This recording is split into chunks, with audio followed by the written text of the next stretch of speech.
नमस्कार।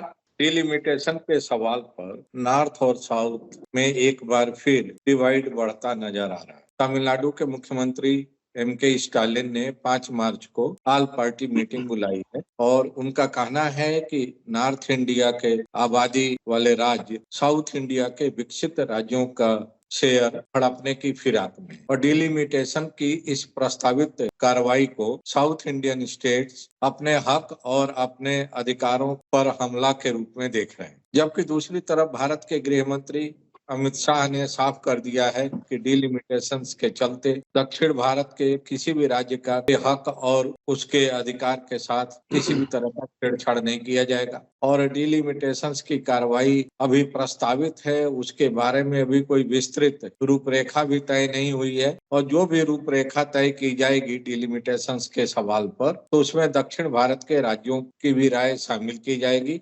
उनको भी भरोसे मिले कि ही डिलिमिटेशन की कार्रवाई शुरू की जाएगी। लेकिन दक्षिण भारत के राज्यों को भारत सरकार केंद्रीय गृह मंत्री की इस आश्वासन पर भरोसा नहीं है और स्टालिन की अगुवाई में दक्षिण भारत के राज्य 5 मार्च को मिलने वाले हैं, ऑल पार्टी मीटिंग होने वाली। इन सभी महत्वपूर्ण बिंदुओं पर विस्तार से समझने के लिए आज हमारे खास मेहमान हैं श्री विजय शंकर पांडे जी। मैं श्री विजय शंकर पांडे जी से समझने की कोशिश करूंगा कि डिलिमिटेशंस के चलते भारत की राजनीति पर कितना असर पड़ेगा। क्या जो संदेह व्यक्त किया जा रहा है कि डिलिमिटेशंस के वजह से उत्तर भारत में मेंबर ऑफ पार्लियामेंट की सीट बढ़ जाएगी और दक्षिण भारत के मेंबर ऑफ पार्लियामेंट की सीटें घट जाएंगी। क्या विकसित राज्य जो दक्षिण भारत के हैं उनके अधिकारों, उनके हक के साथ नाइंसाफी होगी। इन सारे मसलों पर विस्तार से समझने की कोशिश करेंगे। पांडे जी, आपका स्वागत है। सबसे पहला तो यही सवाल है कि आखिर डिलिमिटेशंस होता क्या है और भारत में आजादी के बाद डिलिमिटेशंस कब हुआ है?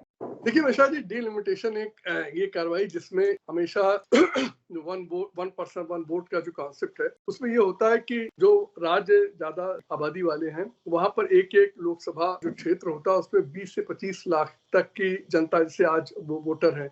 इसी तरह से जो छोटे राज्य वहां पर 14 से 15 लाख है, कुछ और बहुत छोटे राज्य वहां पे 5 से 6 लाख हैं। तो ये जो डिस्टॉर्शन हो जाता है कि लोगों को रिप्रेजेंट करने के लिए जनप्रतिनिधि है उसके जो कहते हैं जितने पब्लिक को रिप्रेजेंट करता है उसमें ये बहुत ज्यादा बेमेल नहीं होना चाहिए। उसको दृष्टि में रखते हुए संविधान में ये व्यवस्था की गई कि समय समय पर ये देखते हुए कि देश की आबादी कैसे बढ़ती है उसके आधार पर क्षमा करिएगा, उसके आधार पर ये क्षेत्रों में जो परिवर्तन होता रहना चाहिए। उसी तरह के जैसे आप देखें कि उत्तर प्रदेश राज्य में ही जहाँ से हम और आप दोनों लोग आते हैं, कुछ जगहों की कुछ जिलों की आबादी ज्यादा बढ़ गई, वहां पर MP के नीचे ज्यादा वोटर हो गए, कहीं पर कम हुई, तो उसका भी जो बेमेल हो जाता है उसको भी ठीक करना डिलिमिटेशन का काम है। उसी तरीके से जब जैसे कुछ क्षेत्र जो SC के लिए रिजर्व्ड है उनके बारे में भी यह निर्णय है कि वो हमेशा से परपेचुअल नहीं रहने चाहिए बल्कि उनका भी रिप्रेजेंटेशन बदलता रहना चाहिए।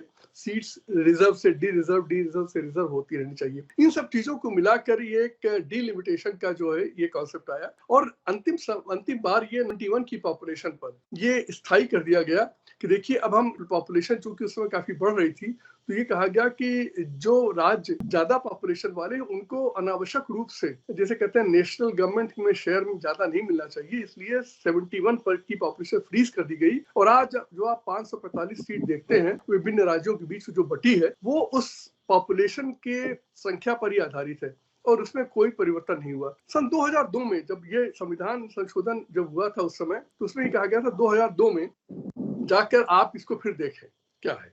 तो जो 84वां संविधान संशोधन फिर आया, वाजपेयी गवर्नमेंट थी, उसमें इन्होंने फिर ये निर्णय लिया कि अभी कोई परिवर्तन नहीं होगा सीटों की संख्या में और MP की संख्या हर राज्य में, और उसको 2026 में डिलिमिटेशन के बारे में सोचा जाएगा और उसमें जो लेटेस्ट पॉपुलेशन के सेंसस का जो डेटा होगा उसके आधार पर इसको विचार किया जाएगा। इस बीच में आपने सुना होगा कि पार्लियामेंट की सीट 848 की जा रही है और नया पार्लियामेंट बिल्डिंग जो बनी वो उसने भी इसको एक बल दिया, क्योंकि उसमें सीट बढ़ाई गई। और ये जो समाचार पत्रों से पढ़ने में जो मुझे याद हुआ कि 848 सीटें करने की बात की गई।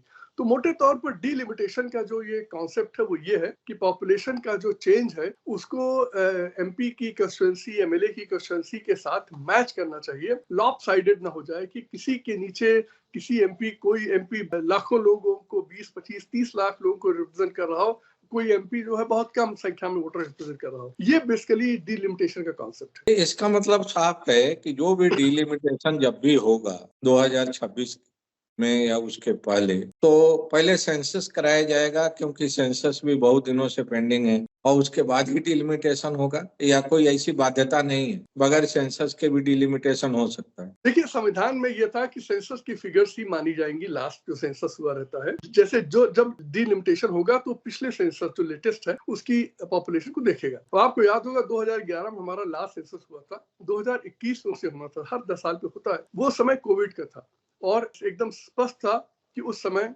सेंसस करा पाना संभव नहीं था, और वर्ल्ड वाइड जो इस तरह की एक्सरसाइजेस थी वो उस समय नहीं की गई, क्योंकि इस स्थिति में लोग नहीं थे कि घर घर जाके कांटेक्ट करते और सेंसस की प्रक्रिया करते। बहुत व्यापक प्रक्रिया है और बहुत इंटेंस प्रक्रिया है। इस दृष्टि से अभी हमारे पास, देश के पास सिर्फ 2011 का सेंसस की फिगर मौजूद है। तब से अब तक काफी परिवर्तन हो चुका है, क्योंकि 2000 के दशक से आगे आने पर विभिन्न राज्यों की जो बर्थ रेट थे काफी परिवर्तन उसमें हुआ है, क्योंकि अधिकांश राज्य अब रिप्लेसमेंट रेट, बर्थ रेट जो 2.1, वो उससे भी नीचे चले गए अधिकांश राज्य, एक्सेप्ट उत्तर प्रदेश, बिहार और एक दो और राज्य हैं जिनकी की बर्थ रेट अभी भी रिप्लेसमेंट एज से रेट से ऊपर है।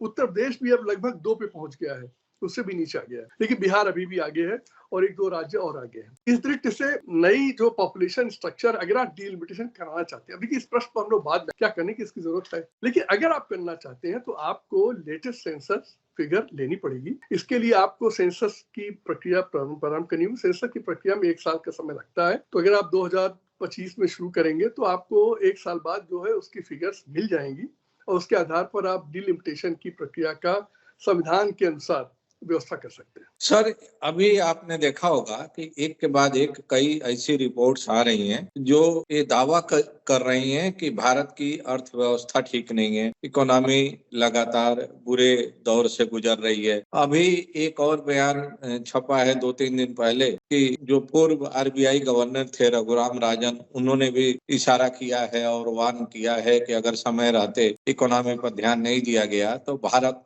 और बुरे दौर से गुजर सकता है। दूसरी तरफ दक्षिण भारत के राज्यों का भी ये आरोप है कि वे तो मेहनत करके अपनी अर्थव्यवस्था पटरी पर लाए हुए हैं, उनकी अर्थव्यवस्था, उनका ग्रोथ देश के बाकी राज्यों की तुलना में बेहतर है, खासतौर से नॉर्थ इंडियन स्टेट्स की तुलना में। लेकिन जब शेयर देने की बात आती है, लाभ देने की बात आती है, तो उनके ग्रोथ का लाभ, उनकी बेहतर इकोनॉमी का लाभ उनको न देके नॉर्थ इंडियन स्टेट्स को दिया जाता है, और वे साउथ इंडियन स्टेट्स के इंटरेस्ट को अनदेखी की जाती है। तो क्या इसमें आपको भी लगता है कि कहीं न कहीं इस तरह का डिस्क्रिमिनेशन रहता है, क्योंकि आप भारत सरकार में बहुत ही बड़े पद से रिटायर हुए? देखिए मिश्रा जी, मैं जो मेरी जानकारी है, सीमित ही जानकारी है, क्योंकि मैं इकोनॉमिक्स उसका छात्र नहीं रहा हूँ, लेकिन जो मेरी समझ उसके अनुसार साउथ के लोगों को ये क्लेम करना कि वो बहुत अच्छा राज्य चला रहे हैं इसलिए उनकी इकोनॉमी अच्छी हो गई, ये बिल्कुल सही नहीं है। देखिए, साउथ के राज्यों का एक हिस्टोरिकल रीजन है, उनके इतिहास में आप जाएं तो आप पाएंगे कि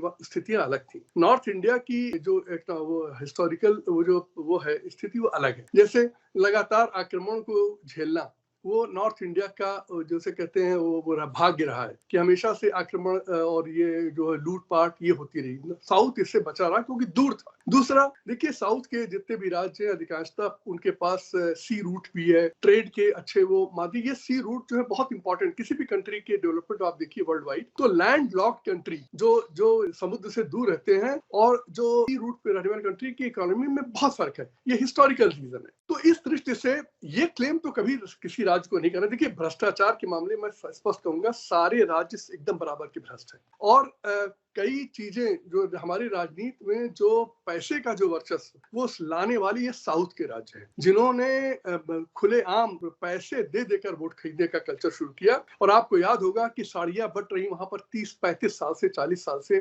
टीवी सेट और बर्तन बट रहे हैं, कुकर बट रहे हैं, जबकि नॉर्थ इंडिया इससे अछूता रहा। ये तो सिर्फ केजरीवाल जैसा एक जिसे कहते हैं व्यक्ति उत्पन्न हो गया नॉर्थ इंडिया में, जिसने पब्लिक को फ्रीबीज देकर वोट खरीदने के लिए इसने सारे सत्यानाश कर दिए। खैर, उसका खामियाजा देश भुगतेगा, क्योंकि देश ने जो बेवकूफी गलतियां की हैं इस प्रकार के राजनीतिज्ञों को सामने ला के उसका खामियाजा तो भुगतना पड़ेगा। लेकिन ये जो कहना कि हम बड़े अच्छा चला रहे हैं, इसके कारण ये बिल्कुल सही नहीं। लेकिन यह भी तथ्य है कि वहां की इकोनॉमी हमारे नॉर्थ इंडिया के राज्यों की इकोनॉमी से अच्छी है। इस दृष्टि से नॉर्थ के जो जितने भी शासक रहे हैं, शासन जिन पार्टियों ने चलाया, वो इसके लिए बिल्कुल उनकी आलोचना की जानी चाहिए कि उन्होंने तमाम स्थितियों के होने के बावजूद भी ऐसा कुछ भी नहीं किया जिससे ये राज्य विकसित हो पाते। देखिए, इसमें जो 2-3 बिंदु बड़े इंपॉर्टेंट है। एक तो ये आपने 128वां अमेंडमेंट किया कि महिलाओं को 33% रिजर्वेशन देने का। अब आपको 182 सीट इससे निकल गई, तो 545 142 निकालिए,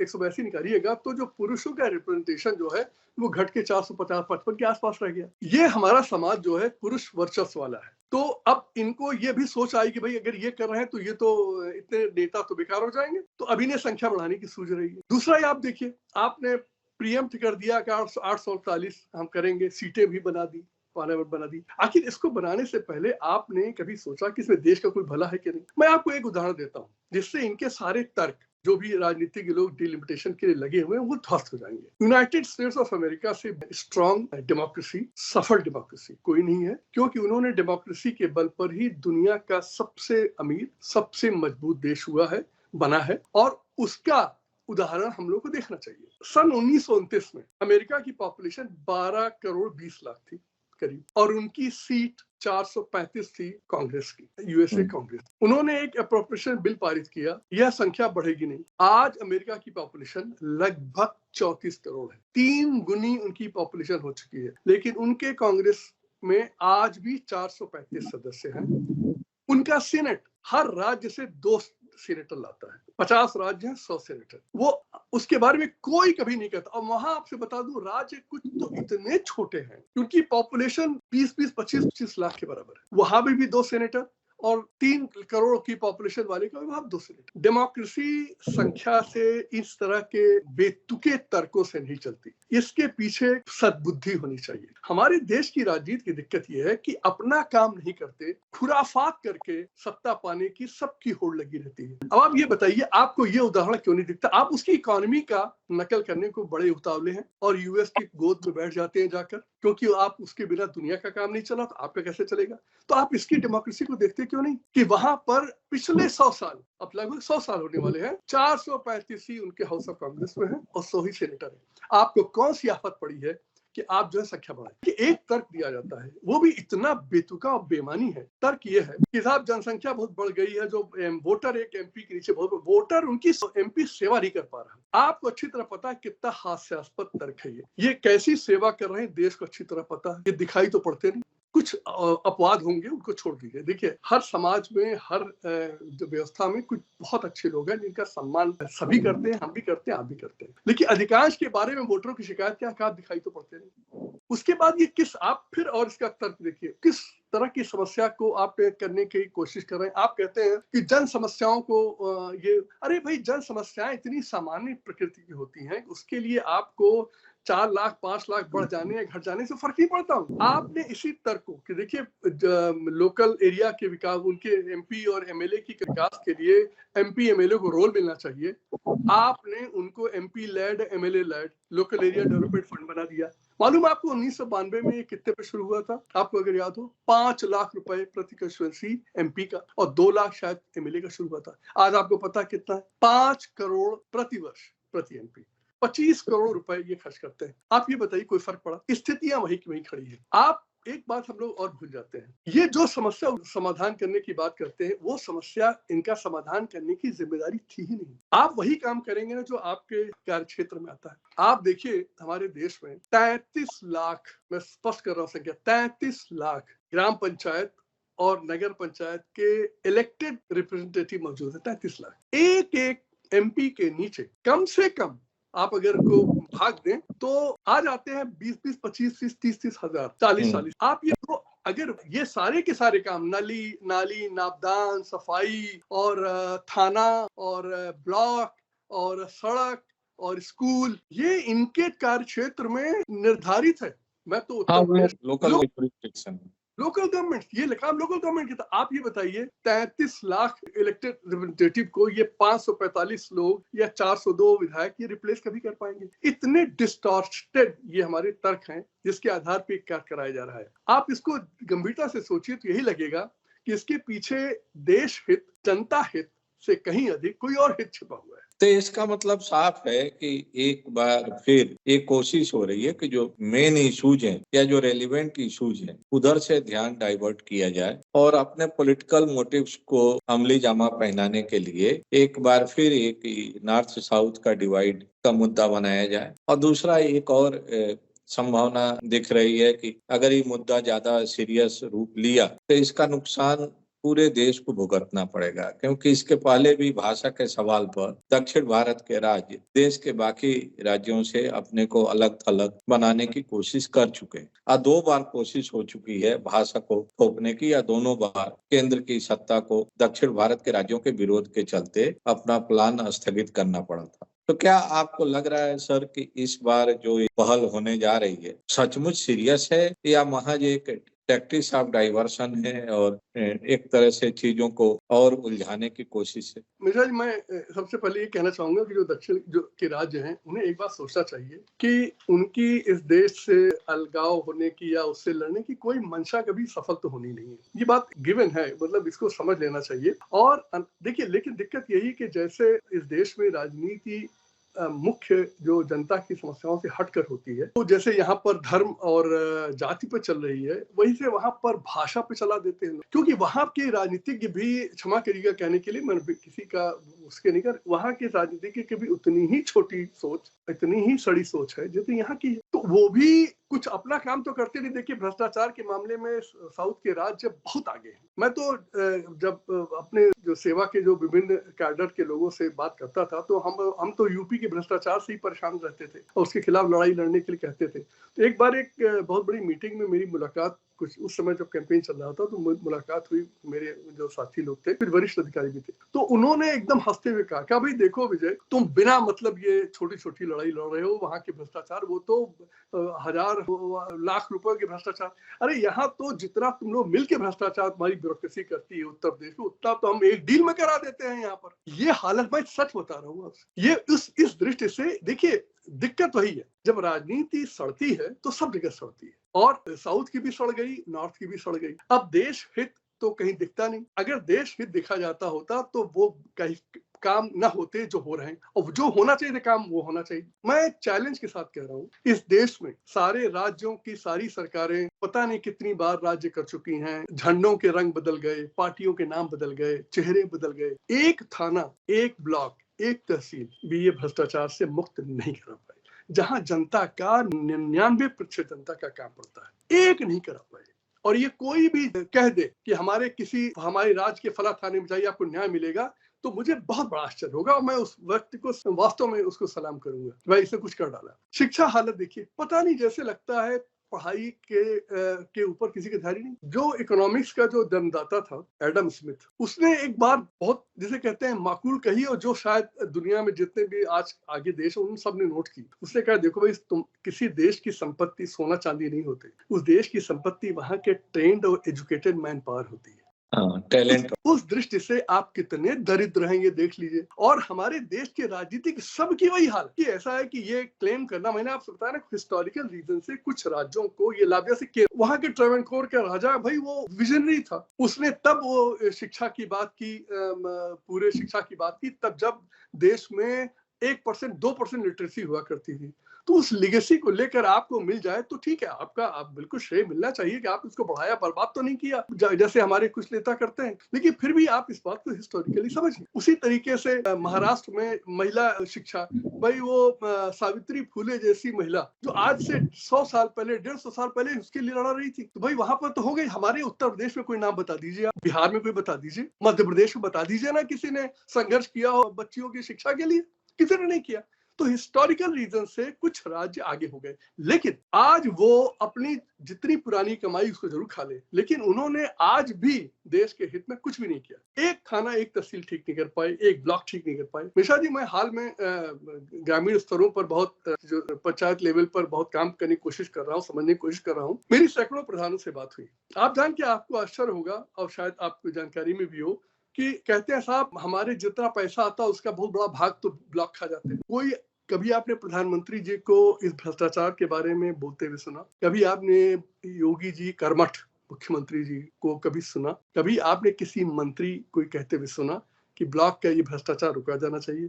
कभी आपने किसी एमएलए एमपी को कहते हुए सुना? कभी आपने चीफ सेक्रेटरी को कहते सुना? मिनिस्टर के सेक्रेटरी को कहते सुना? डीएम को कहते सुना? कमिश्नर को कहते सुना? सीडीओ को कहते सुना कि बड़ा भ्रष्टाचार? नहीं, तो सबकी मौन वो सहमति है, चुप्पी है, और आप कहते हैं हम देश को आगे बढ़ाएंगे। जहां इतनी लूट हो रही हो वहां देश आगे नहीं बढ़ता। ऐसा जी, ये सब जुमले हैं। जैसे जुमला था वैसे ये भी जुमला है कि हम देश को जो है वो फला जगह ले जाएंगे और हम ये बना देंगे। वो कुछ नहीं बनेंगे। आप जहां खड़े हैं 80 करोड़ लोगों को 5 किलो अनाज देते रहिए, तभी ये जीवित रहेंगे। ये तो हमारे देश की पॉलिसी है। तो इकोनॉमिक स्थिति क्या है, मैं उसी प्रश्न का उत्तर देने की कोशिश कर रहा हूँ। इकोनॉमिक स्थिति क्या है, इसको हम और आप तो सामने देख रहे हैं। अगर देश में 80 करोड़ लोगों को 5 किलो राशन देने मजबूरी हो, तो उस देश की आर्थिक स्थिति अपने आप क्या बोल रही है, चिल्ला के कह रही है। इसके बारे में क्या कोई चर्चा करने की जरूरत है? इससे तो एक बात साफ है कि हमको अमेरिका का बाकी नकल भी करें, अच्छी बात है, लेकिन एक ही डेमोक्रेसी के बारे में और अमेरिका ने जो एक